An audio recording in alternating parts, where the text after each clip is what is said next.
The air grew thick and cool, heavy with the scent of damp earth and something else, something impossibly sweet, like blossoms after a spring rain.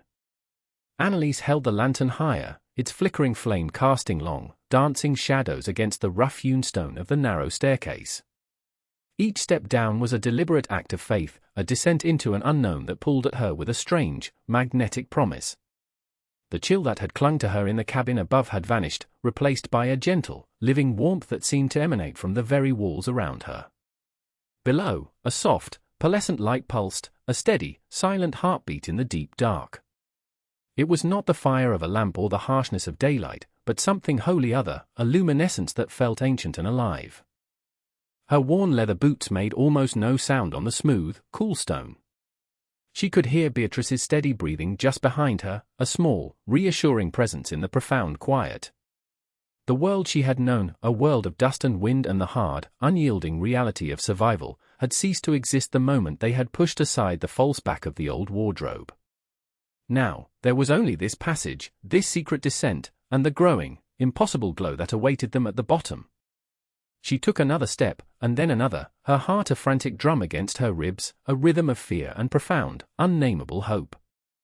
The air was soft against her skin, a caress that spoke of life where none should be. The journey from the orphanage had been a long, silent procession of dust and dwindling hope. They had been given a tattered map, a deed to a patch of land left by a great-grandmother they had never known, and a dismissal that felt more like an exile. For 20 years, the institution had been their only home, a place of rigid schedules and threadbare charity.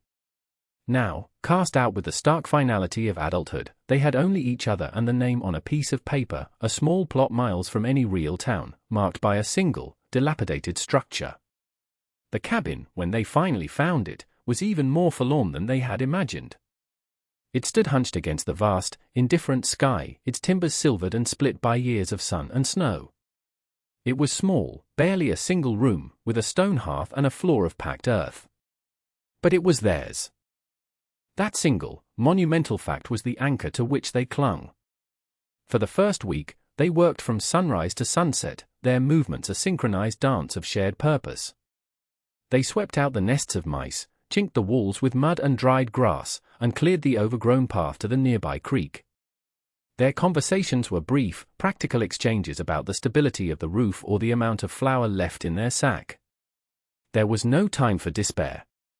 Despair was a luxury, a stillness they could not afford. Anneliese, the quieter of the two, found herself cataloguing their meager world with an intense focus, the way the morning light slanted through the single, grimy windowpane, the rough, comforting texture of the wool blankets they shared, the persistent, mournful cry of a hawk circling high overhead. Her sister, Beatrice, was the pragmatist, her energy a focused current that turned a broken crate into a stool and a pile of stones into a secure hearth. She saw problems and solved them, her hands always busy, her gaze fixed on the next necessary task. It was Beatrice who first wrestled with the wardrobe. It stood against the far wall, a hulking piece of dark, unadorned wood, too large and imposing for the small room. It seemed to absorb the light, a block of shadow that felt older than the cabin itself. "It takes up too much space," Beatrice had said, her voice strained as she tried to shift it. "We could put our bedding there, away from the doors, but the wardrobe would not budge." It was as if it were rooted to the very foundations of the earth. They tried together, their shoulders pressed against the unyielding wood, their feet slipping on the dirt floor, but it was useless. It remained, a silent, immovable sentinel in their new home. It was Anneliese who first noticed the draft. A thin, persistent trickle of cold air that seemed to emanate from the base of the wardrobe, a chill that had nothing to do with the wind outside. She would sit by the fire in the evenings, patching one of their 2 dresses, and feel it snake across the floor, raising goosebumps on her arms. She mentioned it to Beatrice, who, after a moment's inspection, simply shrugged and stuffed a spare rag into the gap between the wardrobe's base and the floor. The rag did little to stop it. The cold was a presence, a secret the cabin was keeping. Their days settled into a rhythm dictated by necessity. They rose with the sun, their first task to haul water from the creek. The mornings were for foraging, for wild onions and bitter greens, for anything the parched land would offer. The afternoons were for reinforcing their small fortress against the coming winter, for gathering firewood until their hands were raw and splintered. They spoke little, their communication a seamless flow of shared glances and anticipated needs. The silence between them was not empty, it was a space filled with 20 years of shared history, of understanding that ran deeper than words. Anneliese often found her gaze drifting to the wardrobe. It dominated the room, a piece of furniture that made no sense. Why would anyone build or haul such a massive, impractical object to such a remote and simple dwelling? It had no carvings, no embellishments, just flat, dark planes of wood that seemed to drink the meager light. The draft was its only voice, a cold whisper in the quiet of the room. One evening, as a storm gathered on the horizon, the wind battering the small cabin, the draft became a focused, icy current. Anneliese knelt, pulling away the dusty rag Beatrice had placed there. She pressed her fingers to the floorboards at the back of the wardrobe, inside the dark cavity where one might store shoes. The wood there felt different. Smoother. And the cold was more intense. "Beatrice," she said, her voice quiet but firm. "Come feel this." Beatrice sighed, setting aside the small trapping line she was mending. She knelt beside her sister, her practical nature warring with a flicker of curiosity. She pressed her hand to the spot. Her expression changed. It was not just a draft from outside. It was a deep, resonant cold, as if it were coming from far below. "There's a space under the floor," Beatrice stated, her voice flat with discovery. "But the floor is earth, not here," Anneliese whispered, tracing the outline of a rectangular shape with her finger. "Here, it's wood." Together, they emptied the wardrobe, pulling out their few spare clothes and the thin bedrolls. It was a swift, silent process. Then, they turned their attention back to the immovable object. This time, they were not trying to move it. They were investigating it. Anneliese ran her hands along the interior back wall of the wardrobe. It seemed solid, a single, vast plank of wood. But as her fingers traced the edges, she felt it, a subtle seam, almost invisible in the gloom. It was not one piece. It was a panel. "It's a panel," Anneliese breathed, her fingers tracing the faint outline. "It's not the back of the wardrobe. It's a door." Beatrice brought the lantern closer, the yellow light washing over the dark wood, revealing the hairline crack that ran from top to bottom. There were no handles, no hinges visible, nothing to suggest it was meant to be opened. It was perfectly flush, a masterful piece of concealment. They looked at each other, the same question in their eyes. Why? What could possibly be so important to hide it this well? Their weariness was forgotten, replaced by a sharp, electric curiosity. "We need to pry it open," Beatrice said, her practical mind already searching for a tool. She returned from the hearth with a long iron poker, its end blackened from the fire. Anneliese held the lantern steady while Beatrice worked the tip of the poker into the fine seam. It took their combined strength, Beatrice leveraging the poker with all her weight while Anneliese pushed against the wardrobe to keep it from tipping. The wood groaned in protest, a deep, mournful sound that seemed to echo from the very bones of the cabin. Then, with a sharp crack, the seal broke. The panel swung inward into darkness, releasing a gust of cold, musty air that smelled of stone and long, undisturbed sleep. It extinguished the lantern flame, plunging them into near total blackness, the only light coming from the faint orange glow of the embers in the hearth. Beatrice relit the lantern with a steady hand. Anneliese peered past her sister's shoulder into the space beyond. It was not a shallow cupboard or a hiding place for valuables. It was a void. The lantern light fell upon the top of a steep, narrow staircase, carved not from wood, but from the dark, raw stone of the earth itself. The steps descended into a darkness so complete it felt solid, a darkness that seemed to swallow the light at its edges. The air that flowed up from the opening was ancient and cold, carrying a faint, earthy scent that was different from the dry soil of the land around them. It was the smell of a cellar, of a place that had not felt the sun in a lifetime. They stood in silence for a long moment, the discovery settling upon them. This cabin was not just a shelter. It was a gateway.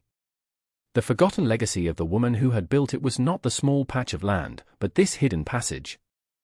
"Where does it go?" Anneliese whispered, the question hanging in the still air.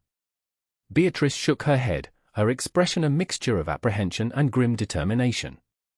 There's only one way to find out. She checked the oil in the lantern, ensuring the wick was secure. She looked at Annalise, her gaze steady. Are you coming? There was no hesitation. Annalise nodded, her own fear eclipsed by an overwhelming need to know. This secret belonged to them now. Whatever lay at the bottom of those stairs, they would face it together. Beatrice went first, holding the lantern low so its light pooled on the step just below her. Annalise followed close behind, her hand trailing along the cold, slightly damp stone wall for balance. The air grew thick and cool, heavy with the scent of damp earth and something else, something impossibly sweet, like blossoms after a spring rain. The transition was immediate. One step through the wardrobe's false back, and the dry, pine-scented air of the cabin was gone, replaced by this subterranean chill.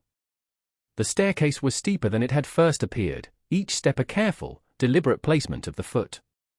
The stone was worn smooth in the center, a testament to countless journeys made by someone long ago. Annalise counted the steps in her mind, a habit from the orphanage, a way to measure the unknown. 10. 20. The faint glow from the cabin entrance above them dwindled to a small, distant rectangle and then vanished as the passage turned. Now their only light was the bobbing, golden circle of the lantern. The silence was absolute, broken only by the soft scrape of their boots and the sound of their own breathing. The sweetness in the air intensified, a fragrance so rich and out of place it felt like a dream. It was the scent of orange blossoms, of ripe apples, a perfume of life and abundance that had no right to exist deep within the earth. The cold began to recede, the oppressive chill replaced by a gentle, living warmth that seemed to radiate from the very walls. Annalise reached out and touched the stone again. It was no longer cold and damp, but smooth and strangely temperate, as if warmed by a distant, gentle fire. She looked down, past Beatrice's shoulder. A soft, pearlescent light was beginning to pulse far below, a steady, silent heartbeat in the deep dark. It wasn't firelight. It was too soft, too diffuse. It clung to the walls ahead, illuminating the passage with a faint, ethereal glow. The lantern in Beatrice's hand now seemed harsh and yellow by comparison. She lowered it, and the strange, beautiful light from below grew stronger. They continued their descent, their pace quickening with anticipation. The staircase opened out, the narrow passage widening dramatically. They had reached the bottom. They stood on a wide ledge of stone, their journey down the stairs complete, and stared out at a sight that defied all logic and reason. Before them stretched a vast cavern, its ceiling so high it was lost in a soft, luminous haze. And filling the cavern, from one end to the other, was a garden. It was a place of impossible beauty, a secret world thriving in the heart of the earth. Mature apple trees, their branches heavy with red and green fruit, grew alongside orange trees laden with bright, glowing orbs. Their leaves were a deep, healthy green, glistening faintly in the strange light. The ground was not stone or dirt but rich, dark soil, covered in a soft carpet of moss and clover. A small, clear stream meandered through the center of the garden, its water catching the light as it gurgled over smooth, pale stones. The source of the light was the cavern ceiling itself. It was coated in a pale, phosphorescent moss or mineral deposit that cast a gentle, silver-white glow over everything, a light like a perpetual dawn. The air was warm and humid, alive with the scent of blossoms, damp earth, and ripe fruit. It was a perfect, self-contained ecosystem, a sanctuary hidden from the harsh, unforgiving world above. Annalise and Beatrice stepped down from the ledge into the garden proper, their boots sinking slightly into the soft earth. They walked slowly, reverently, between the rows of trees. Annalise reached out a trembling hand and touched the bark of an apple tree. It was real. The wood was solid and cool beneath her fingers. She looked up through its branches at the glowing ceiling, her mind struggling to comprehend what her eyes were seeing. This was not a natural phenomenon. This was cultivated. Cared for. The trees were pruned, the stream was channeled by a neat border of stones, and there were no weeds to be seen. Someone had built this place. Someone had tended it with immense love and foresight. Beatrice, ever the pragmatist, knelt by the stream and cupped a handful of water. She sniffed it, then touched a drop to her tongue. "It's fresh," she said, her voice filled with a quiet awe that Anneliese had never heard before. "It's clean." Anneliese walked to the nearest orange tree and gently plucked one of the fruits from its branch. It was heavy in her palm, its skin smooth and fragrant. She pressed her thumb into it, and the peel split, releasing a burst of citrus scent that was almost overwhelming. This was not a dream. This was real. This was their inheritance. A secret garden, a hidden orchard, a promise of life in a place where they had expected only hardship. They were no longer just two orphans with a derelict cabin. They were the custodians of a miracle. They explored the cavern for what felt like hours, their initial shock giving way to a deep, resonant wonder. The garden was larger than it first appeared, curving away into the soft, luminous shadows. They found patches of hearty-looking vegetables, potatoes, carrots, and leafy greens, growing in neat, raised beds near the stream. The soil was dark and rich, a stark contrast to the thin, sandy dirt of the world above. Everything here was meticulously planned, designed for sustenance and longevity. Near the back of the cavern, tucked into a natural alcove in the rock wall, they found a small, simple stone bench. Beside it lay a collection of gardening tools, their wooden handles worn smooth with use, their metal heads clean and free of rust. A spade, a trowel, a pair of shears, all were cared for, as if their owner had just set them down and planned to return momentarily. This place had not been abandoned, it felt merely dormant, waiting. It was Beatrice who spotted it, tucked beneath the bench, almost completely hidden by a curtain of moss. A small tin box, its surface dulled by time and humidity. It was surprisingly heavy. She lifted it and placed it on the bench, her movement slow and deliberate. Anneliese knelt beside her as Beatrice worked at the simple latch. It was stiff, but it finally gave way with a faint click. Inside, nestled on a bed of what looked like dried leaves, was a small, leather-bound journal and a single, folded letter, its paper yellowed with age, its ink faded but still legible. Beatrice carefully lifted the letter, her practical hand surprisingly gentle. She unfolded it, and they leaned in together, the soft, silver light of the cavern illuminating the elegant, looping script. "To the daughters of my line, should you ever find this place," Anneliese read aloud, her voice barely a whisper. The letter was from a woman named Ilara Vance, their great-grandmother. She wrote not of wealth or grand achievements, but of a harsh drought that had ravaged the land generations ago. She wrote of watching her neighbors starve, of the desperation that had driven her to seek a solution beyond the sun-scorched earth. She had discovered the cavern by accident, following the stream from the creek to its underground source. And here, in this impossible place, she had decided to build a legacy. Not of gold, but of life. A secret pantry for her family, a bastion against the cruelties of the outside world. "This garden is not magic," the letter continued, the words are direct, practical comfort across the years. The light comes from the glowing moss on the ceiling, which feeds on the cavern's dampness. The water is a pure spring that flows from the mountain's heart. The warmth is from the deep earth. All the elements for life are here, shielded from the harsh sun and the bitter frost. It requires only care. It requires only hands willing to work. Anneliese looked up from the letter, her eyes meeting Beatrice's. The simple, scientific explanation did not diminish the wonder of the place, it deepened it. It was a testament not to magic, but to ingenuity, to a woman's fierce, desperate love for her family and her unshakable will to provide for them. The journal was filled with detailed notes on tending the garden. Entries on the best times to prune the trees, how to rotate the vegetable crops, how to manage the flow of the spring-fed stream. It was a complete manual for this subterranean world, a lifetime of knowledge and observation passed down in careful, steady handwriting. Their great-grandmother had not just built a garden, she had ensured it could be sustained. She had left them a map to their own survival. They sat on the stone bench for a long time, the letter resting between them, the weight of the discovery settling into their bones. This was more than just a source of food. It was a connection, a history. They were not adrift in the world, rootless and alone. They were the daughters of Ilara Vance, a woman who had carved a paradise from the rock, a woman who had looked into the face of oblivion and chosen to plant a seed. A quiet strength filled Annalise, a sense of belonging she had never known. The orphanage had been a shelter, but never a home. This place, this secret, impossible garden, felt more like home than anywhere she had ever been. "She made this for us," Beatrice said softly, her gaze sweeping across the luminous cavern. "She didn't even know us, but she made this for us." The statement hung in the warm, fragrant air, simple and profound. They had inherited more than land and a cabin, they had been given a gift of immense trust and responsibility. The garden was a living legacy, and now, its future was in their hands. They carefully placed the letter and the journal back in the tin box and returned to the surface, emerging from the wardrobe into the familiar, dusty confines of their small cabin. The world above ground seemed stark and colorless after the vibrant life below, but it no longer felt threatening. It was simply the shell that protected their secret, the harsh exterior that concealed a heart of abundance and hope. The first few days after the discovery were a blur of quiet activity and profound change.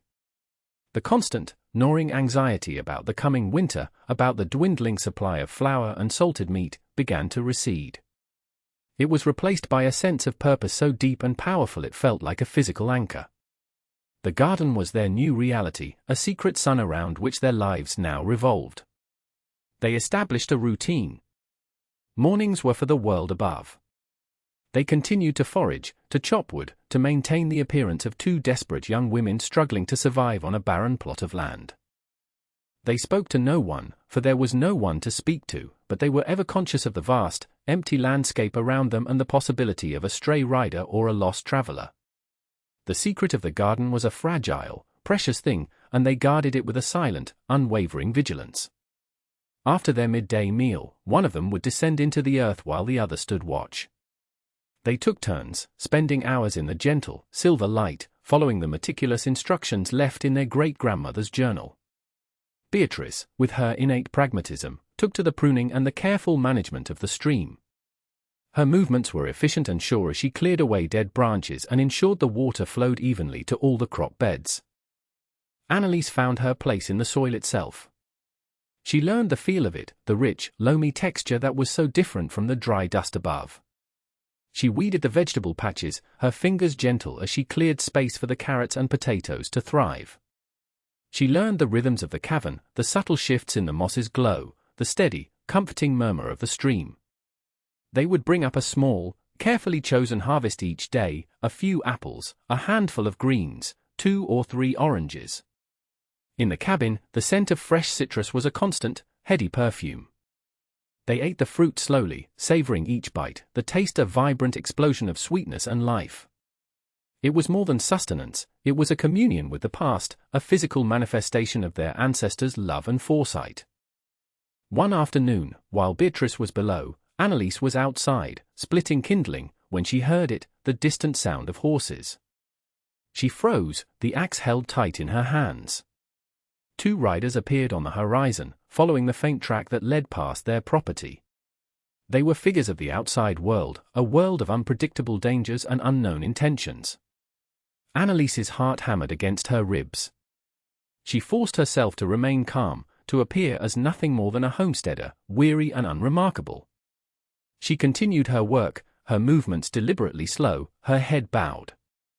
The men rode closer, their faces obscured by the brims of their hats. They slowed their horses, their gaze sweeping over the small, dilapidated cabin. Annalise did not look up, but she could feel their eyes on her. The silence stretched, thick with tension. Then, one of the men spurred his horse, and they continued on their way, disappearing over the next rise as if they had never been there. Annalise stood motionless until the sound of their hoofbeats had faded completely. Only then did she allow herself to breathe. The encounter, as brief and insignificant as it was, served as a stark reminder. Their sanctuary was only as safe as its secret. The close call with the riders solidified their resolve. They became even more cautious, their lives a study in quiet discretion. They never left the wardrobe open for a moment longer than necessary.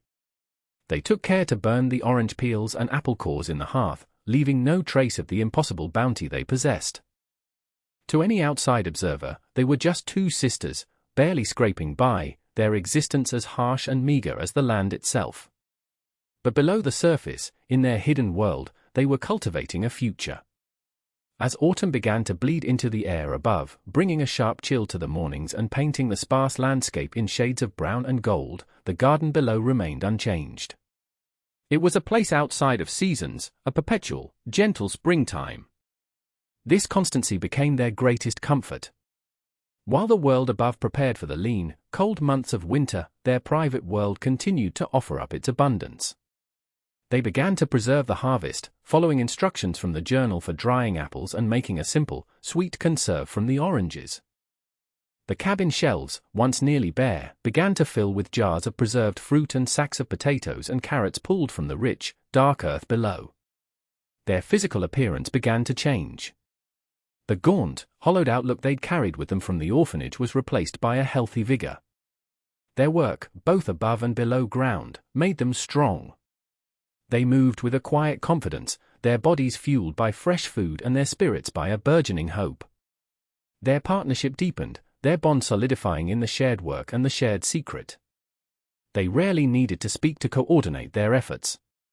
A glance, a nod, a simple gesture was enough. Beatrice would see a tool that needed mending and would sit by the fire at night, patiently wrapping the handle with new cord. Anneliese, noticing the moss near the stream growing too thick, would spend an afternoon carefully thinning it, her touch light and precise. One evening, sitting by the fire, the scent of drying apple slices filling the small cabin, Anneliese looked over at her sister. Beatrice was reading their great-grandmother's journal again, her brow furrowed in concentration, her finger tracing the faded script. A profound sense of peace settled over Anneliese. They had found more than a garden. They had found a purpose. They were not just surviving, they were tending a legacy, nurturing the seed of hope that a woman had planted in the dark, long ago. They were the keepers of the light. Winter arrived with a quiet, unhurried fury. The first snows came, blanketing the hard, frozen ground in a thick layer of white. The wind howled around the corners of the cabin, a mournful, relentless sound that spoke of the world's deep and desolate sleep. From their single window, Anneliese and Beatrice could see nothing but an endless expanse of white, the sky a permanent, heavy grey. The creek froze over, and the path they had worn to its banks disappeared beneath the drifts. For anyone else in their position, this would have been a season of terror, a slow starvation in a prison of ice and cold. For the sisters, it was a time of quiet security. The cabin was warm, its walls newly chinked and secure, their stockpile of firewood immense. The hearth fire never went out. And while the world above was locked in winter's grip, their secret world below remained a haven of warmth and life. Their trips down the stone staircase became more precious, a descent from a world of monochrome grey into one of vibrant colour and gentle light. Stepping into the garden was like stepping from winter into spring. The warm, humid air would greet them, a soft caress on their cold-chapped skin. The scent of blossoms and damp earth would fill their lungs. The sight of the green leaves and the bright, glowing fruit was a balm to their souls, a powerful antidote to the bleakness above. They continued their work, their routine a comforting rhythm in the short, dark days. They harvested what they needed, tended to the soil, and kept the stream flowing freely. The garden seemed to thrive in the contrast, its life force all the more potent for the death-like slumber of the world just a few dozen feet above. They spent more time on the stone bench, reading their great-grandmother's journal, absorbing her wisdom and her voice. Anneliese felt she knew the woman, could almost picture her moving through the trees, her hands in the rich soil. Elara Vance was no longer just a name on a deed, she was a presence, a matriarch whose strength and foresight had reached across the generations to save them.